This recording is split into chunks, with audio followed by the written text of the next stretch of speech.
Oui.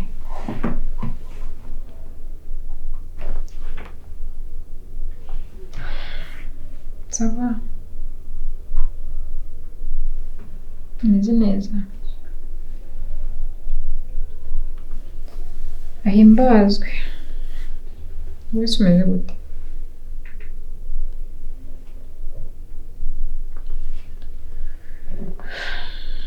Sha, sinavuga ngo ndahora nyine.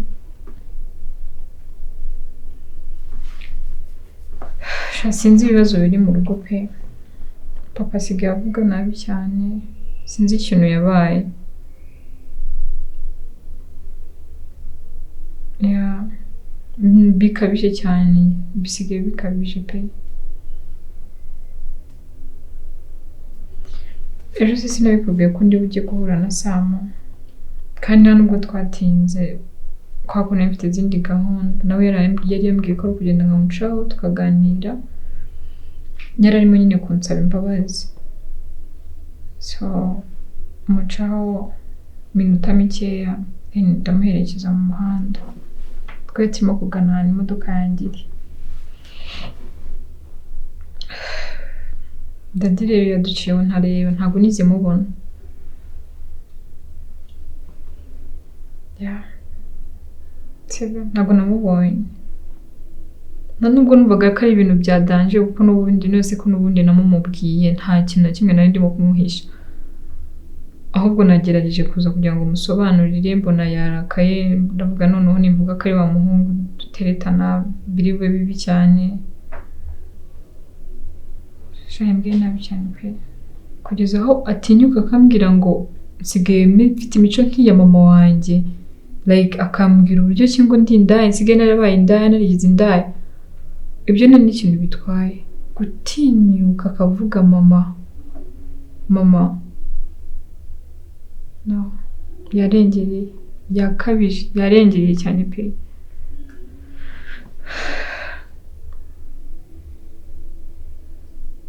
No, it's okay. Ndazi kubisengera nyine birashire bura wasanga hari ibintu birimo kumustress.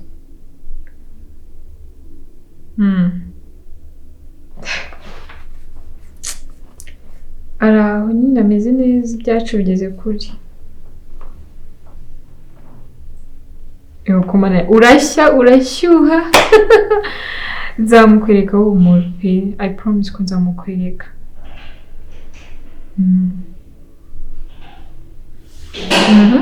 Vuba cyane. Umva ndi kumva hari umuntu uje kuba office yanjye reka nze kukuvugisha mu kanya sibyo. So warakoze.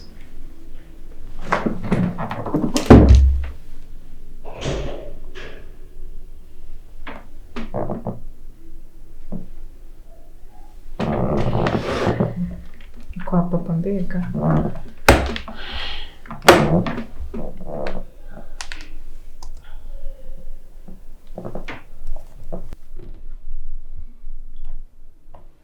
Bishop, hari amakuru mfite abasore banjye babashe kuba bampa nagira ngo ubashe kuba wayumva unayiteho cyane. Uriya mukobwa Keira, amakuru abasore banjye bampaye nuko ashobora kuba hari ikintu ahuriyeho na kwa Musafiri. Aya niyo makuru mfite muri aka kanya. Ngahuriyeho? Ahuriyeho no kwa Musafiri.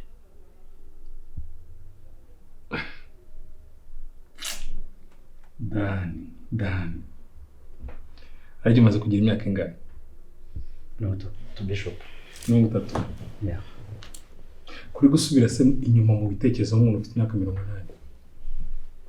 Gute se Bishop? Ngo nawe uri muri kagatebo k'abantu babona bimereye neza ko bangure ku munezero wabo musubiza inyuma. Iyi generation ntabwo iri kumeze. Twumvikana. Ntabwo nsobanukiwe aho ngaho. Aho udasobanukiwe n'iki? Numva ibigambo uri kunzanira ko ubonye nyine namaze gutera intambwe runaka uravuga ati reka Bishop musubize inyuma mubeshye yuko ngura mukobwa ngahuriye no kwa gutese. Ntabwo ari ukubeshya. Niyo makuru abasore banjye bampaye. Wese ubwawe yaperereje wumva neza koko kariyo. Yeah. Nyereka ingingo nkesha. Basi nguhaye ebyiri zonyine. Nguhaye imwe nayo yimereza. uramutse urebye uriya muryango wo kwa Musafiri, uriya mukobwa bakweretse yuko ari mushiki uriya muhungu Sam, urebye neza ushobora gusanga nta hantu bahuriye unarebye isura yawe. Kureba isura se bivuze iki? Usibye ko ntazi papa wawe cyangwa ntazi mama wawe, ubu papa wawe cyangwa mama wawe murasa ntamajye mujijuka mu mutwe. Ubwo uricaye uravuga ngo reka ngende ngubwire Bishop ngo kugira ngo mission ikomeze omasa. Niko ubu uricaye uravuga ngo reka ngende njye kwesikuruka Bishop gusa mubwira amateshwa mugire gutebera ikintu cyose. N'ibyo bintu bishoboka barasese barasaheye. Ubuse n'abantu bajya kugira ngo murasa kandi wenda wowe uri burasirazuba abandi ari uburengerazuba. Papa wese agiye gusamba naye.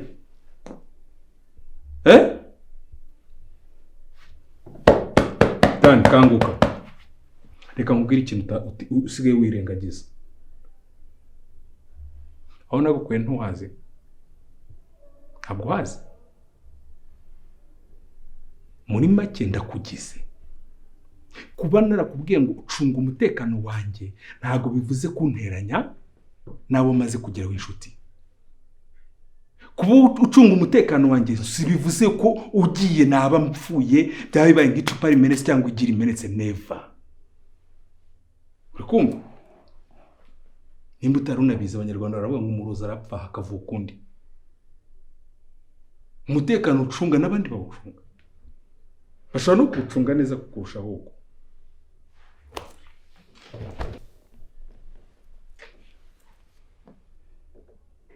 Yitegereza neza mu maso. Nimba ari n'ibindi bintu bashaka kumbwira ubikumishe mu kanwa kawe. Kindi kandi nakubwira ntago umutekano wanjye uko mpagaze hano nka Bishop ushingiye kuri wowe.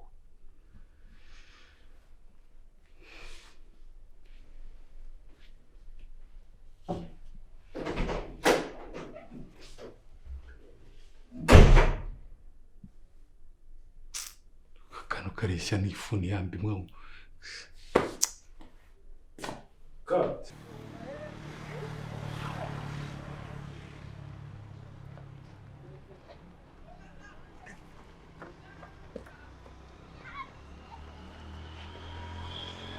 Simabuja.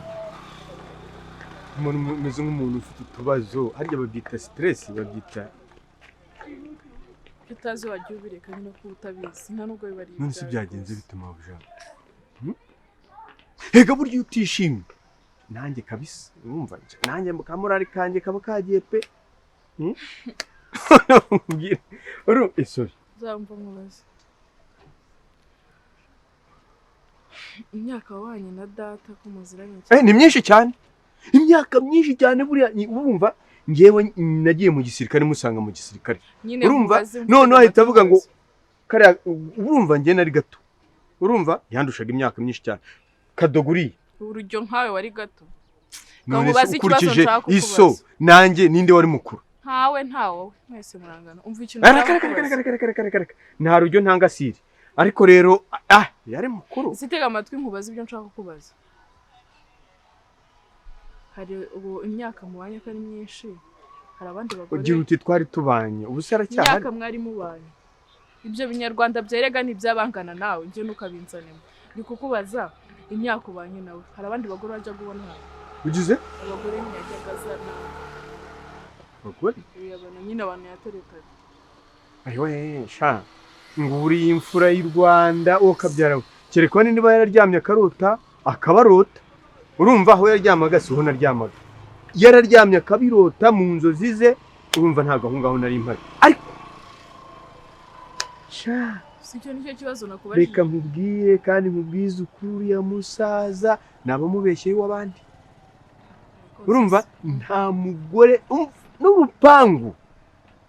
Reka nabaga ndi inyuma ye yaba agiye kuryama urumva ni nka escort nyine yure escort y'umuntu urumva ugomba kuba muri ruhande. Bakoraga tuzi twose wa escort ukabana zamu.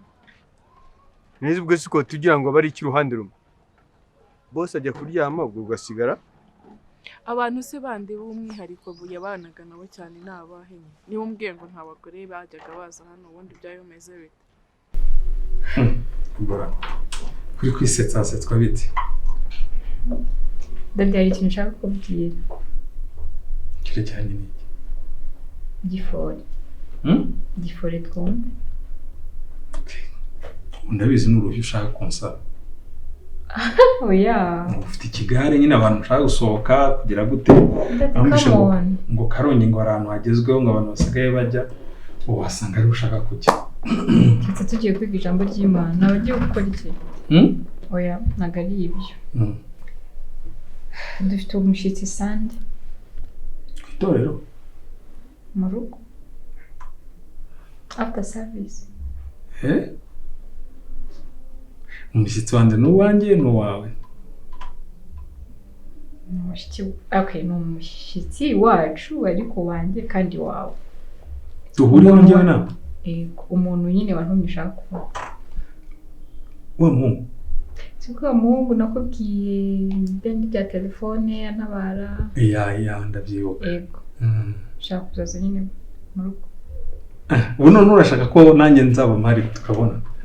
Kandi ariyo mpamvu nshaka kumuzana mu rugo. Ushize uri byo kwambigenje ushize? Dadi nako kubwiye ngo nari ndimo kumwigaho. Ntabwo nari nakamumenya. Ntabwo ari umuntu nari nakize yuko nanamukwiriye. Uwo masomo ararangiye. Umwana mwiza. Uzamubona nawe.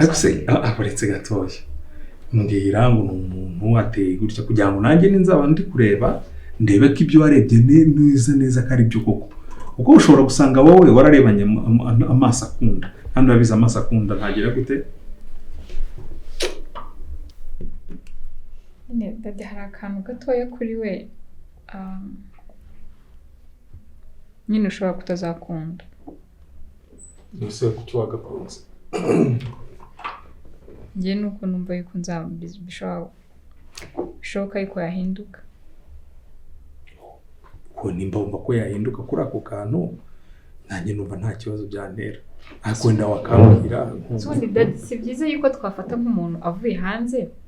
Urabyumva gute dufashe nk'umuntu uvuye hanze tukamugira umukristo hari mu itorero nyine aba yadakijijwe hanyuma tukamuhindura agakizwa. Sibyo byaba ari byiza? N'izo urumva icyo byose dini rigomba kwaguka. Sibyo kandi ntabwo rizagukira kubo tuzabyara gusa. Izagukira no ku bandi bantu baturutse hanze ahubwo urungo niwe ugomba kwihutirwa cyane. Nasi wibona turi mu rusengero tukavuga ngo abashyitsi ni bande burya nugira ngo kubaha kiriya cyubahiro cyose ni ukugira ngo babone umuco mwiza dufite ahita avuga ati aha hantu nahabuma.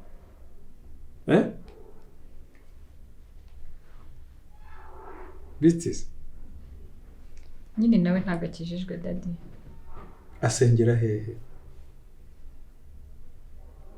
Mbwira idini ryose yabasengeramo nta kibazo.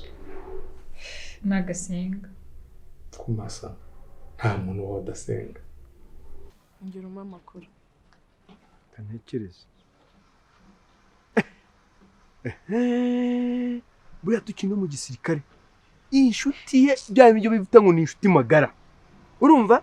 Mbega babandi bavuga mu Rundi bavuga ngo ni soma mbike. Urumva? Wa undi yahagibanga wa undi baganiraga ku buryo n'isazi tagwa hangaha. Ngo yumve ko bari mu kuganira ni pasteur. Bishop. Aye wa bishop nyine. Reka burya ataraba bishop urabanza ukaba pasteur. Urumva? Noneho rero bishop buriya. Niwe nshuti ye niwe magara ni nawe agira gufunguzo. Hahandi twavuye. Burya yagiye gufunguzo rwaho ahubwo burya we rero. Yarabazanaga koko. Urumva? Ariko se yazanaga abagore mu rugo. Ariko ibyo byose yabazanaga afande atabizi. Kandi nanjye urumva ntago nari kubwira afande ngo urabona afande ngo hari. Urumva? Ariko bishop urufunguzo ibintu byose byaviye. Bishop yagiye urufunguzo rwo mu rugo. Iyi nka yanjye ngo niwe munyamabanga wa mbere. Uzo kutaye bitubwiye kandi amahirwe nuko twimutse ubaze nk'ibintu byose ububitse. Nejo hari ibintu nzakubwira wenda nejo bundi. Erega ntago ibintu byose umuntu ahita akubwira. Ubuse ndi radio ngo nyifungure ku buryo ihita ivuga ibintu byose. Nk'ubu turaganira wenda hari ibintu ushobora kwibagirwa. Urumva? Hari ibintu ushobora kugira gute? Urumva? Rwose naho bishop uri yawe niyo yaba asenga satani ariko igikorwa bakora bari ugusenga. Dodi yabwiye ko nta dini na rimwe agira, nyine atajya yinjira mu rusengero cyangwa se atarinjira no mu rusengero. Aha ngaho ku ruhande rumwe wamwumva sibyo, kuko burya mbere yo kubanza kujija umuntu cyane banza umenye impamvu yabimuteye. Ushobora gusanga hari ibikomere byinshi yahagiriye sibyo, akavuga ati aha ntabwo nzongera kwinjiramo, ariko uwo nguwo aba akeneye kuganirizwa. Nibyo ndimo gukora Dodi, kumufasha. Aba akeneye kuganirizwa akamenya yuko nimba hari abaramugiriye nabi aha ngaha bashobora kumugirira neza. So kuri wowe nta kibazo? Ahubwo ngo niwe turi gushaka cyane. Ukuntu nari mpangayitse, nari mfite ubwoba nibaza ukuntu ndi bubwire. Oh my goodness, thank you. Oya nta kibazo, ahubwo ngo mube hafi cyane kuko aragukeneye mu buryo bubiri. Aragukeneye mu buryo bw'umwuka, akanagukeneye no mu buryo bw'umubiri kuko ushobora kumubera umugore.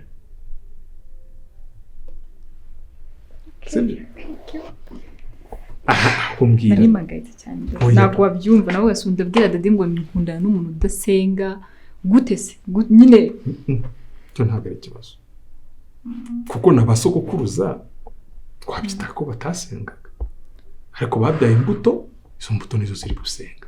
ntabwo kumva ukuntu nduhutse, numva nishimye. Byose muri generasiyo turimo ntabwo ari generasiyo igomba gukomeza ngo byanze bikunze ngagomba kubaranga ngo nimba ataranga mu mwana wanjye ntuzongere gukandagira no. Rero ngayo nguko nizere ko ku cyumweru uzaboneka Dodi, ntuzambwiye ngo mbiguteguje hakiri kare. Kubera ko bimbwiye hakiri kare nta kibazo. Tuzambwira ngo wabuze umwanya. Ikindi amafaranga yo gukoresha mu rugo ahantu aba urahazi, ubwo uruhare n'urwawe. Ibyo uzabona bikunaniye umbwira uti Dodi nkeneye ibi n'ibi, nkeneye ibi n'ibi, nkeneye ibi. Ni ngombwa nanjye ko ntumira inshuti zanjye cyangwa tube tuzihoreye, kubera ko abantu bo mu rusengero barajajinga cyane. Nawe urabibonye badashobora guhita batamwakira babasukirana. Ko hari ukuntu akoresha imvugo zimeze ukuntu nanjye nyine byarangoye, ariko njye namubwiye aho yabingiye ntukavuge gutyo, ujye uvuga gutya. Ariko ntukajye umuburitariza, tuvuga ngo mujyane gahoro.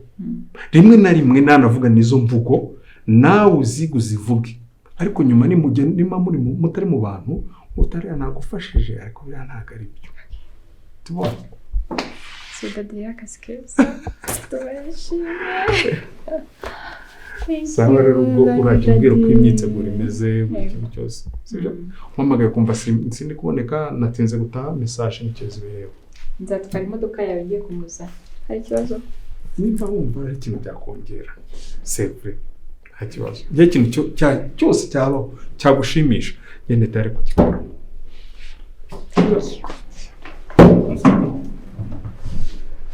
So Dodi rero ndagiye. Bye. Genda Tubiye muri office yanjye. Hari turaporo ndadushaka. Kanuze kuma naje ngiye kudukora nishimye mfite imbaraga. Kanuza. Sawa.